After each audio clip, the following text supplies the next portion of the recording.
Assalamualaikum warahmatullahi wabarakatuh. Saya sedang bersama dengan senior saya, kakak kelas saya di Mesir, Al-Mukarram, Ustadz Dr. Damanhur Abbas. Nikmati kajian-kajian tausiah beliau yang bergizi, berkualitas di channel Ustadz Damanhur Abbas. Jangan lupa tonton, subscribe, like, share, and comment. Assalamualaikum warahmatullahi wabarakatuh.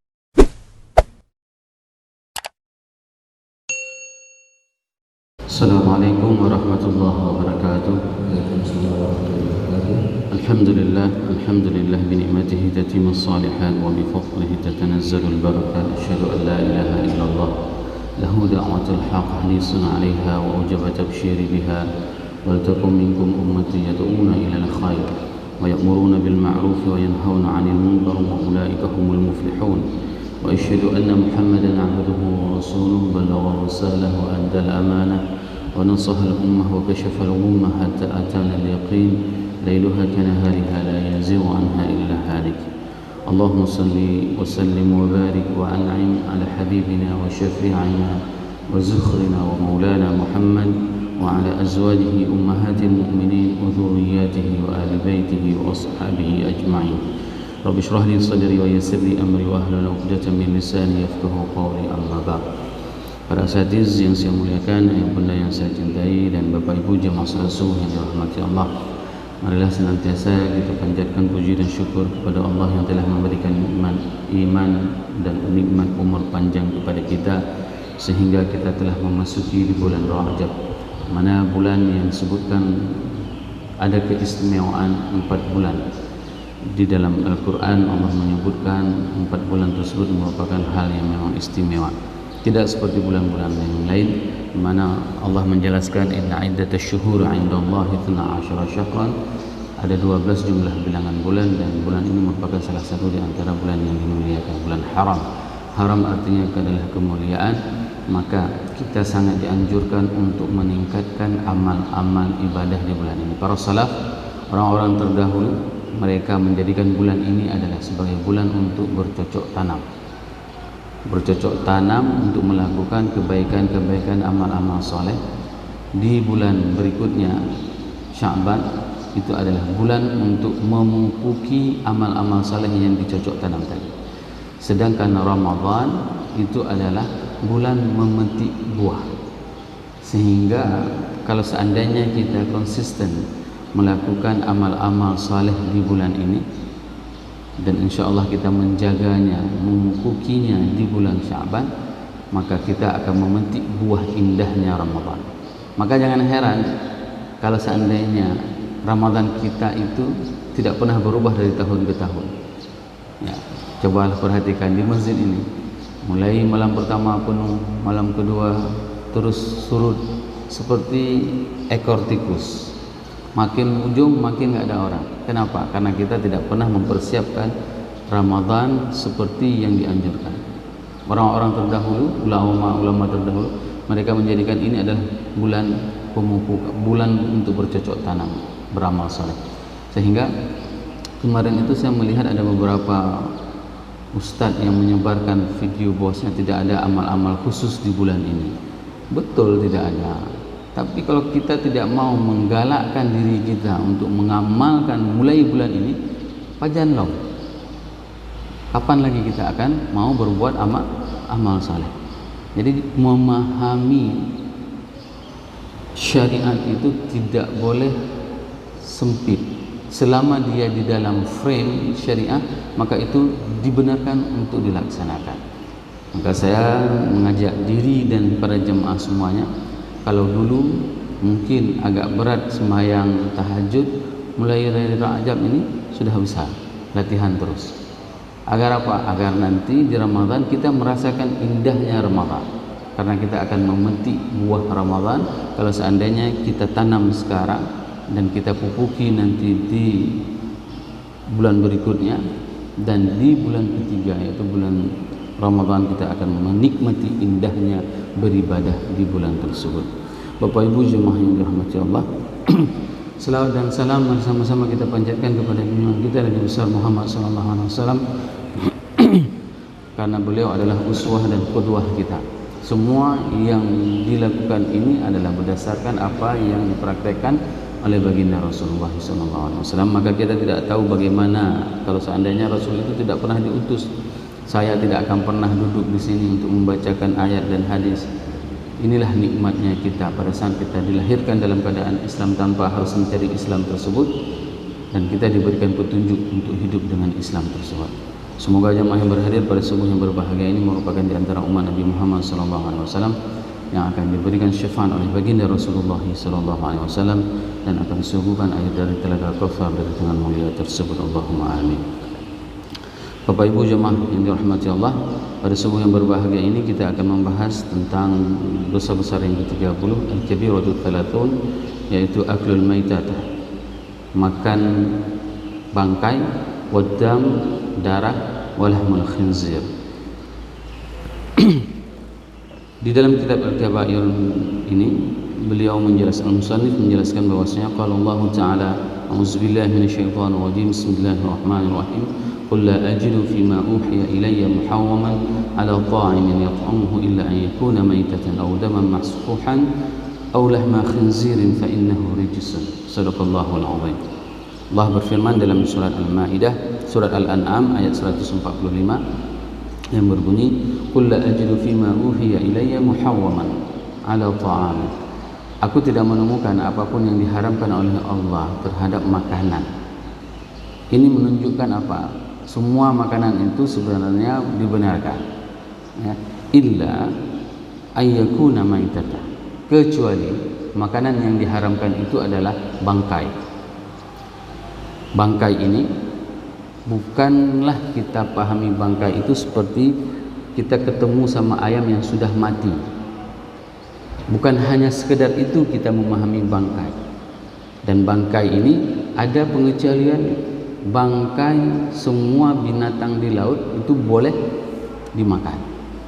Jadi tidak ada syarat binatang yang di laut itu harus disembelih baru boleh dimakan. Kalau seperti itu kaedahnya, mungkin kita capek sekali untuk bisa makan ikan. Ya, harus dapat ikan yang segar, ya kan? Untung kita di Aceh dapat ikan segar.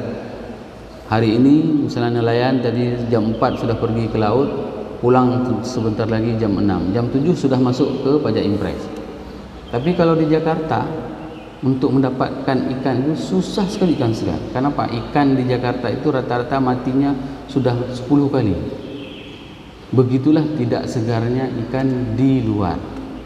Tapi kalau di Aceh alhamdulillah ikan apapun itu masih lumayan segar karena dia tidak berproses secara lama untuk penangkapannya. Nah, mayat di sini bukan hanya kita pahami mayat yang memang bergelimpangan di jalan. Berapa banyak di antara rumah potong apabila mereka tidak menyembelihnya dengan cara syariat, maka itu dinamakan juga dengan mayat. Maka hati-hati Bapak Ibu jemaah yang dirahmati Allah. Cari rumah potong yang memang orang jualan binatang itu yang memang terpercaya. Kalau tidak, resiko kita mau makan bangkai. Sedangkan di sini sudah dikatakan, Imam Az-Zahabi menjelaskan memakan bangkai merupakan salah satu dosa besar yang ke-35. Hati-hati. Sekarang coba perhatikan, yakin enggak dengan ayam yang dipotong di pajak itu? Siapa yang potong? Paham dia enggak? Maka ini yang sebenarnya yang harus diinisiasi, mohon maaf, pemerintah untuk membuat rumah potong syariah, sehingga semua ayam-ayam itu bisa dimasukkan ke rumah potong tersebut dan standarisasi halalnya. Mohon maaf misalnya lagi potong ayam, lagi misalnya isap rokok sebelah, lagi ngomong dia serang digoroknya dulu, bagaimana standarnya? Nah, rukuk bapak-bapak istilahnya pisau di tangan potong ayam, kan ada standarisasinya, memotongnya bagaimana, apa yang harus diucapkan. Nah, itu dia, jangan sampai seperti orang-orang di luar, mereka tidak mau menyembelih. Nah, misalnya saya pernah di Belanda itu semua diantuk aja, kalau lembu disetrum atau dipukul sehingga dia dikejutkan dengan kematiannya. Apa yang terjadi pada saat bangkai ini diharamkan dikarenakan darahnya tidak mengalir keluar yang kotor. Pada saat dikonsumsi oleh manusia, maka itu akan berdampak terhadap kesehatan manusia sendiri. Maka Allah menitipkan syariat ini untuk kemaslahatan hambanya. Jangan pernah kita mengangkangi apapun yang diperintahkan oleh Allah, karena kemaslahatan tersebut adalah untuk diri kita sendiri. Pada saat kita melaksanakan syariat yang diperintahkan oleh Allah tersebut, maka kemaslahatan itu adalah untuk diri kita. Illa an yakuna maitatan aw daman, ataupun darah. Ada enggak kira-kira orang yang mengkonsumsi darah? Ada. Mungkin di Aceh tidak tersedia warung tersebut, tapi kalau di Sulawesi ada. Orang minum darah ular kobra. Untuk apa? Untuk vitalitas.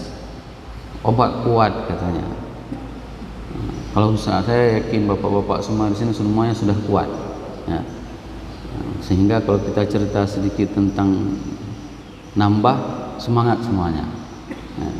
Nah, ini terjadi, dan bahkan ada salah satu teman pada saat dia berolahraga rutin, ini ketemu di Penang. Pada saat itu saya sedang membawa almarhum abang saya berobat, ketemu dengan salah seorang orang Chinese, lahir dan besar di Sigli, tapi dia sudah pindah. Ngobrol kami bahasa Aceh di Penang dengan asumsi tidak ada yang tahu. Ngobrol bahasa Aceh. Ternyata setelah sekian lama kami ngobrol, disaut sama orang Cina yang di samping. Awak kampung ke lagu. Itu kejutnya. Kok bisa ada orang bahasa Aceh di Malaysia? Barulah komunikasi. Ternyata dia apa konsumsinya? Dia paling suka makan darah babi. Saya tanya, saya kan nggak tahu bagaimana darah babi. Emang enak bang darah babi? Paling enak katanya. Paling enak. Darah itu ditampung, setelah itu dibekukan, setelah itu baru nanti dibuat sambal, dibuat apapun enak katanya.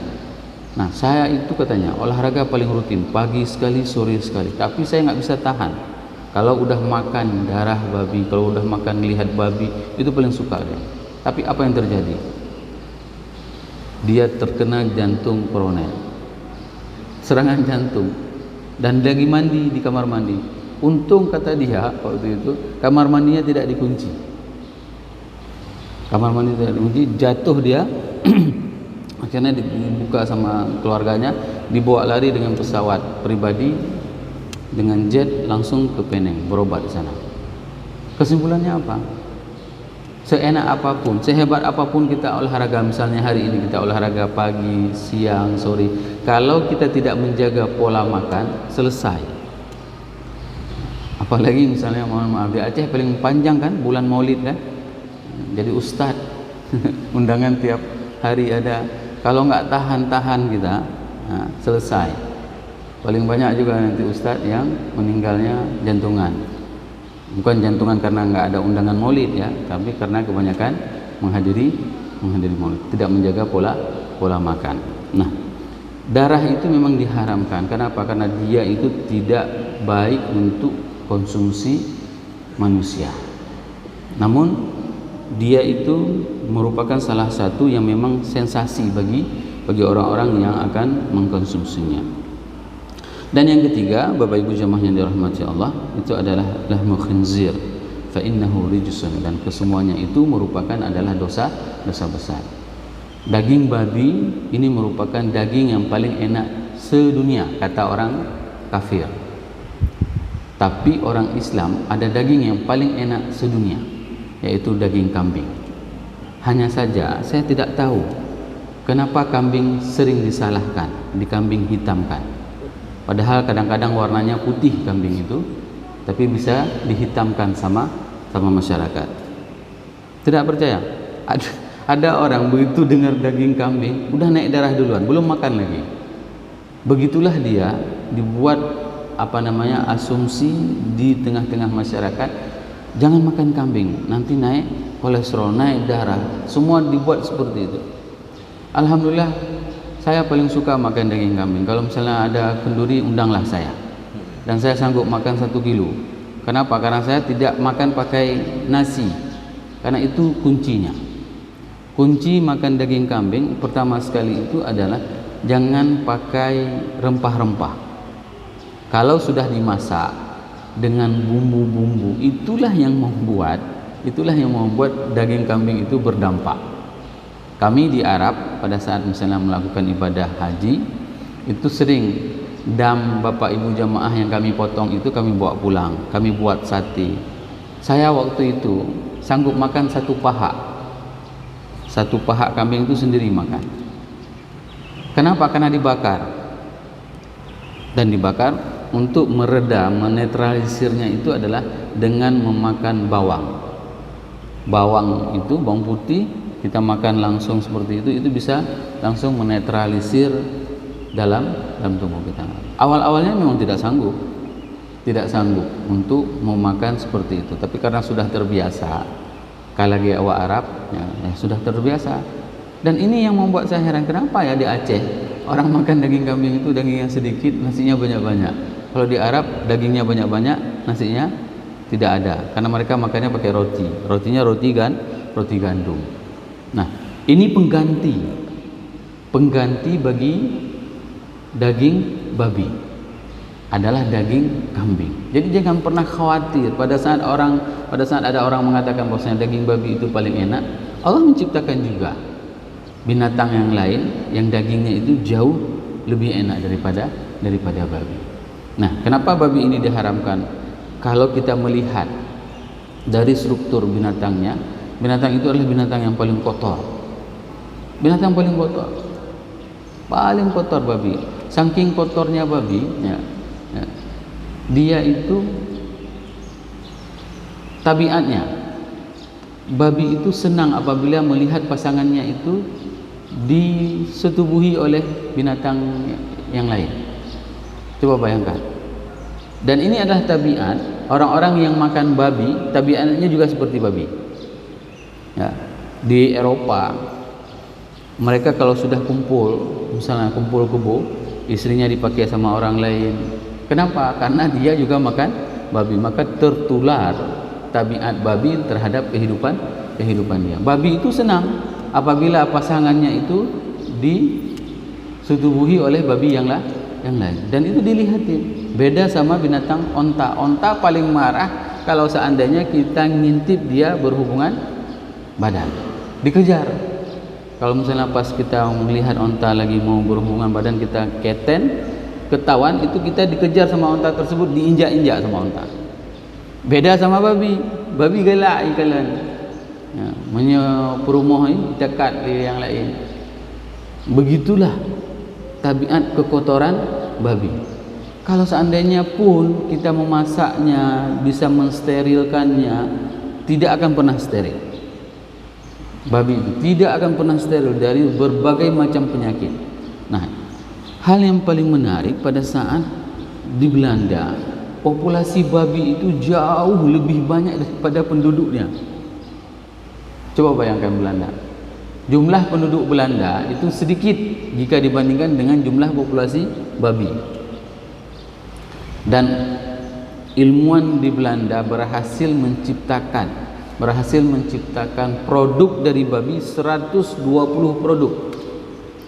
120 produk itu dari babi. Dan yang paling mengejutkan saya pada saat saya tahu bahwasanya salah satu unsur untuk bisa mempercepat peluru itu terbang itu adalah unsur dari babi. Anak bedek nya menyipegat dari buinya lebih gat.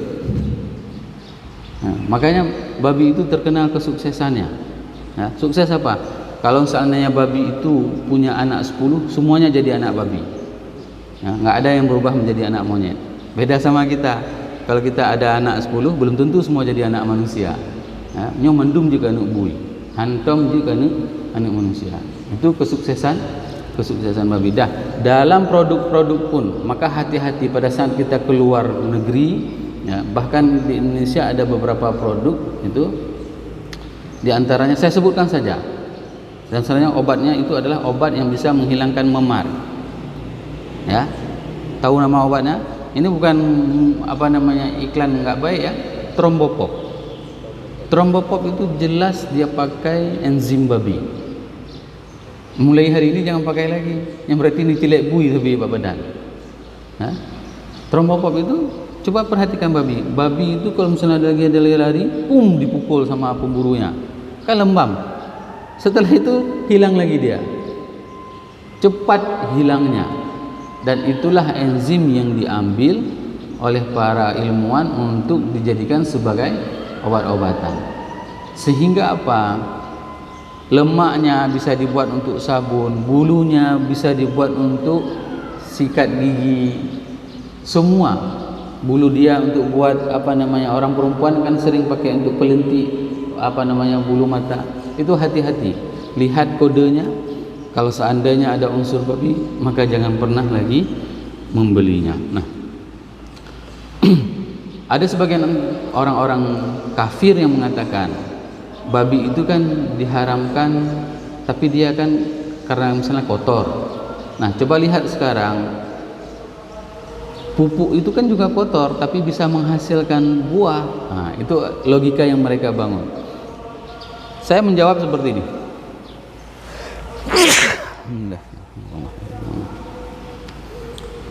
Babi itu kan kotor, tapi kalau dipakai dia bisa membuat energi, bisa ini bisa itu, sama seperti pupuk. Pupuk itu kotor, tapi pada saat dia ditaruh di pohon dia bisa menumbuhkan buah. Logikanya seperti ini. Itu kiasnya adalah kias ma'al farik, perbedaan objeknya. Yang satu yang dikatakan itu adalah pohon, nah, yang satu lagi adalah manusia. Beda. Bahkan dalam semua kitab suci, Taurat, Zabur, Injil, babi semua diharamkan. Tapi kenapa juga ada orang Kristen yang makan babi? Karena mereka melanggar ajaran agama. Bahkan dalam Al-Quran disebutkan pengharaman makan makanan ini ya dalam 4 tempat. Allah menyebutkan tentang pengharaman makan bangkai, makan darah ya, dan makan daging babi. Ini di 4 tempat tentang pengharaman untuk mengkonsumsi makanan tersebut. Semoga pada saat kita mendengarkan apapun yang diperintahkan oleh Allah dan Rasul, kita mau menerapkan di dalam kehidupan kita sehingga kita terselamat dalam menjalani kehidupan ini. Bagaimana dengan orang yang sudah pernah memakan makanan tersebut? Orang yang sudah pernah memakan makanan tersebut, dia bertobat kepada Allah. Jadi tidak perlu dia bunuh diri karena di dalam tubuhnya ada daging babi, tidak usah ya, dia bertobat. Nah, boleh enggak makan makanan ini? Boleh, dengan satu kondisi darurat.